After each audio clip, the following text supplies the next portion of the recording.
மக்களே, இந்த வீடியோவில் average daily income of billionaires in these கண்ட்ரீஸ்ன்னு சொல்லி நான் கேட்டிருக்கேன். என்னென்ன கண்ட்ரினா, உலகத்திலேயே நம்பர் 1 கண்ட்ரியான அமெரிக்கா, அடுத்தது இங்கிலாந்து, அடுத்தது இப்போ ரீசெண்டாக செமையாக வளர்ந்து கொண்டிருக்கும் வல்லரசாகி கொண்டிருக்கும் வல்லரசை நோக்கி மிக வேகமாக சென்று கொண்டிருக்கும் சைனா, அப்புறம் நம்மளுடைய ஓன் இந்தியா, பாரத் மாதா கி ஜெய் இந்தியா. ஸோ இந்த ஒரு 4 கண்ட்ரிஸ் தான் பார்க்க போகிறோம். இது எப்படி எடுக்கிறாங்கன்னா, அசம்ஷன்ஸ் தான் எடுத்திருக்காங்க. இது ஒரு ஆவரேஜ் வேல்யூ தான் எடுத்திருக்காங்க, மீடியன் வேல்யூ. இதில் டாப் 3யோட பில்லியனர்ஸ்லாம் பார்த்தீங்கன்னா ரொம்ப ஜாஸ்தி இருக்கும். ஒரு பில்லியனர் அப்படின்னு அந்த கிளப்புக்குள்ளே வந்தால் ஒரு ஆவரேஜாக என்ன இருக்கும் அப்படின்னு ஒவ்வொரு கண்ட்ரீஸ்க்கும் எடுத்திருக்காங்க. யூஎஸ்ஏ, UK, சைனா, அந்த 4 கண்ட்ரீஸ்க்கு.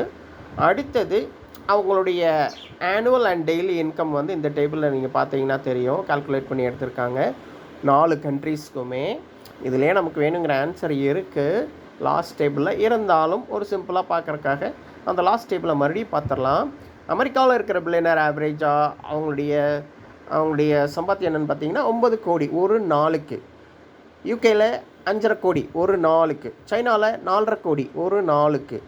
இந்தியாவில் ஆவரேஜாக இருக்கிற பில்லியனரோட ஆவரேஜ் இன்கம் அது பார்த்திங்கன்னா 3.5 கோடி ஒரு நாளுக்கு. ஸோ இதுதான் சராசரியான இன்கம், ஒரு ஆவரேஜ் இன்கம் தான் சொல்கிறேன். சரியா?